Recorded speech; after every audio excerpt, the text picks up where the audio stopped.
The escape pod's emergency beacon pulsed weakly as Harry checked his oxygen levels. 37%. Not great, but survivable. Around him, the crimson jungle of Kepler 442b writhed with bioluminescent vines that seemed far too interested in organic matter. "All right, folks," Harry muttered into his salvaged communication array, now jury-rigged into a makeshift livestream device. Day 47 on this lovely death world.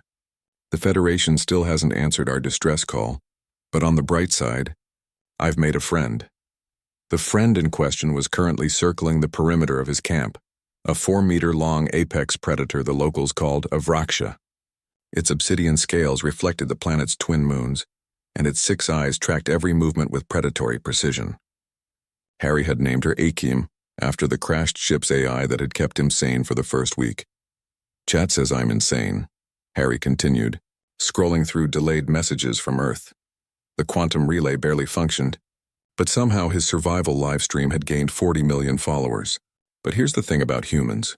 We don't really do impossible. He tossed a chunk of processed ration toward Akim. The creature's jaw unhinged, revealing rows of crystalline teeth, and she caught it midair. 3 months ago, a Vraksha had killed his entire survey team. Now one sat beside his campfire like an oversized, terrifying dog. The first Galactic Council response came through on day 48. Human Harry Chen, the holographic Zenthari ambassador, flickered into view, their translator struggling with the delay. "Your live stream has been noted. We must inform you that Kepler 442b is a quarantine world. Class 7 predators make rescue operations impossible. We recommend you compose final messages to your loved ones." Harry laughed. Actually laughed. "Yeah, see, that's where you're wrong." He gestured to Akim, who had curled up near the thermal generator, her breathing slow and rhythmic. "Your species has been spacefaring for 10,000 years, right? And you still think some planets are uncolonizable?" He stood, camera drone following him as he walked toward the jungle's edge. "Humans spent 200,000 years on a planet that actively tried to kill us. Ice ages, predators, diseases, starvation. We didn't just survive, we thrived. We turned wolves into dogs. We made friends with the things that hunted us." Akim stirred, sensing Harry's movement. Her eyes opened. All 6 of them, and she rose with liquid grace. "Day 49, Harry narrated as he worked. "Project Not Dying here requires sustainable food. The Vraksha are obligate carnivores, but the fungal forests have these pods." He carefully harvested a bulbous growth, analyzing it with his handheld scanner. Protein content through the roof. "If I can cultivate these..." The work was grueling. Harry had degrees in xenobiology and engineering, but theory met practice with violent consequences on a hostile world. His followers watched him fail, adapt, and iterate. He built hydroponic systems from wreckage. He mapped safe zones using Akim's territorial instincts. He documented everything. By day 73, 3 more Vraksha had joined his camp. The Galactic Council watched with growing fascination and horror. "This is unprecedented," whispered a Kalathi observer during an emergency session. "The human has created a symbiotic relationship with Class 7 predators in less than a standard solar cycle. He's feeding them," another delegate noted. "Training them. They respond to vocal commands. Impossible. Vraksha neural structures don't allow for domestication." Harry's livestream cut through their debate. "Here's what you don't understand," he said, sitting between 4 massive predators who watched the jungle with coordinated precision. "You see monsters. I see potential. Every species on Earth that we domesticated, they got something too. Protection, food, partnership. It's not about domination.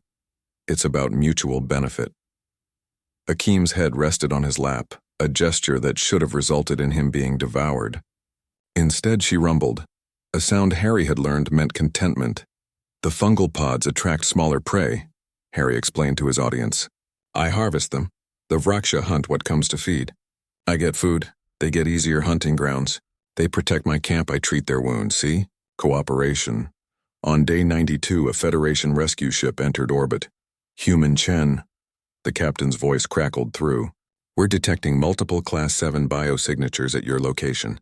We cannot land while..." "Yeah, about that," Harry interrupted. "I'm bringing them with me." Silence.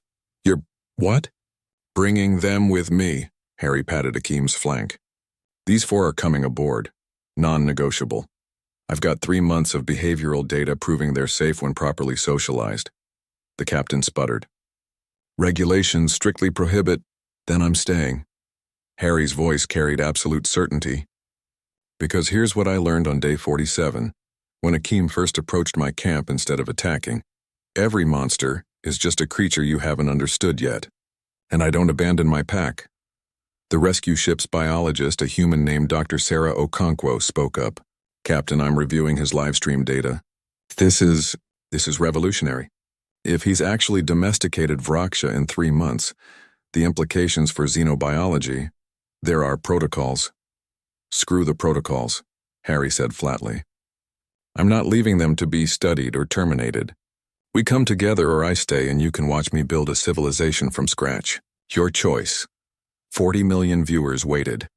The Galactic Council deliberated. And Akeem, apex predator of a quarantine world, yawned and rolled over for belly scratches. The captain sighed. Prepare quarantine protocols, and Chen, when we get home, you're teaching a masterclass. Harry grinned at his camera. Day 92, folks. We're going home. All of us. The stream ended with an image that would become iconic across the galaxy. A human and 4 deadly predators, sitting together under alien stars, proving once again that humanity's greatest strength wasn't weapons or technology. It was the stubborn, beautiful refusal to accept that anything was truly impossible.